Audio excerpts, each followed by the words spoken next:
I know for sure I'm not going to win a Super Bowl there. So, yeah. We here.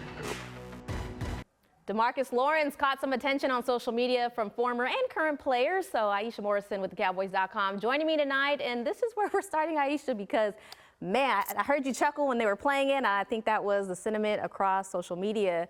My reaction was kind of surprised because you felt the tension between Micah, Chauncey, Diggs jumped in there. What was your first reaction when you saw that clip? Well, I wasn't really surprised because if you know Demarcus Lawrence or spent any time with Demarcus Lawrence, this is how he get down. This is who he is. He's very honest. He's very blunt.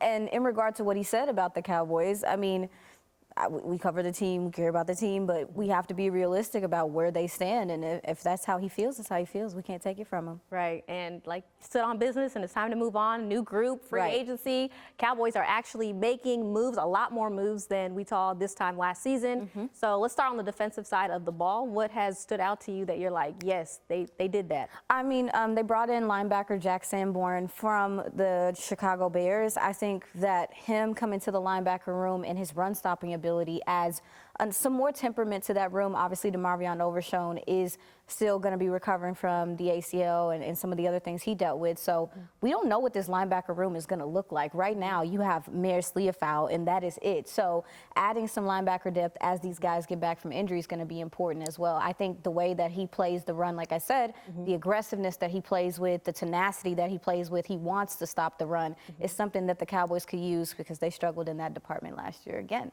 Yeah, there's a couple areas the Cowboys struggled in, but offensively, it really got hard there towards the end, especially you saw CD playing with that banged up shoulder. You saw Rico trying to make his way as RB1 over half the season. But again, free agency, they did make some splash moves. What did you like most on the offensive side? On the offensive side, bringing in Javonte Williams, running back from the Broncos. Obviously, he's dealt with some injuries in this last couple of years, but when you look at the tape, you see some things. I referenced the Falcons and Saints game. You see that pop off the ball. You see that ferocity he can play with, playing through tackles. What I encourage people to look at is the style in which the Broncos decided to run the ball. I think with Clayton Adams coming in from the Cardinals, he'll find a lot of different ways to get him involved, not only in the passing game, but to get him out in space and let him be that downhill runner that he is. I'm really excited about kind of how he decides to use him, and everyone deserves a second chance in this game. Yeah, exactly. There's a lot of people looking for a second chance when you're looking at the free agencies that were brought in. But Brian Schottenheimer, going back to the run game, the excitement behind Clayton Adams, you know, that was a big part of what was missing with this Cowboys offense last year. So let's just kind of take a look at last season's running back room, right? We're talking about, we have it here, Rico Dowdle, Ezekiel Elliott, Deuce Vaughn, Hunter Lipke, Dalvin Cook. He had a couple games where he was active. And then you switch over to this season, like you just said, Javonte Williams, Miles Sanders. I know that one's getting lost there. Deuce Vaughn, Hunter Lipke. What's the biggest difference in these running back rooms? And do you think this is going to have to be addressed come draft? This draft, what'd you say? Huh? What? Don't make me look like the bad. Cowboys absolutely need to still draft a running back in this draft. This is one of the most talented running back classes we have seen in years. I think teams will be able to go into the 5th round and still see guys that they think could actually be starting caliber running backs in this game. As far as what the running back room is now, I think bringing in a guy like Miles Sanders puts someone like Deuce Vaughn in a weird spot where it's like there's a lot of stylistic parts to your play that's similar when you're talking about the receiving capability, the shiftiness.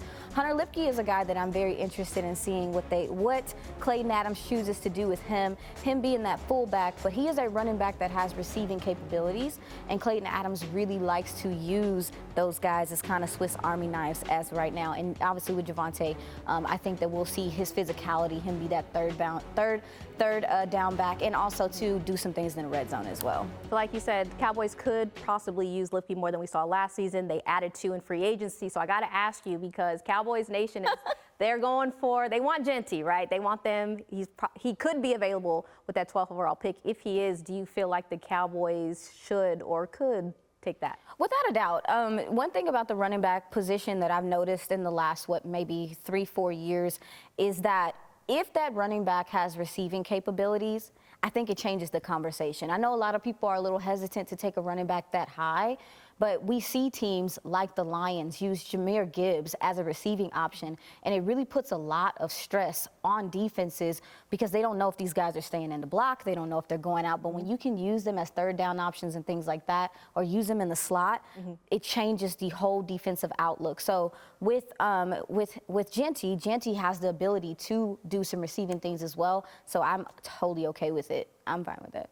Now we got to talk about where I'm almost positive the Cowboys, they kind of forced their hand, right? Cooper Rush, he's going to the Baltimore Ravens. He's getting paid. He's getting paid. So who do you like as the backup QB option when you're looking at the draft and what is available? Well, honestly, I've been looking at, I don't think the Cowboys are going to take a quarterback that early. I don't think that would be wise of them, but I could see them attacking someone like Dillon Gabriel, a quarterback out of Oregon, very productive in his time in Oregon, having a lot of those receiving options. One thing I noticed from him, even at the Senior Bowl, is just how he delivers the ball, how accurate his ball is. Now, his size is a bit of a concern to some scouts. There were plenty of times at the Senior Bowl where I was like, can he see over them? Because he is a smaller frame gentleman. However, I think he has skills you can develop. And as he gets in the league and gets more time, I think he will find a way, like the Drew Breeses, like the, not CJ Stroud, the gentleman that's down in the Panthers.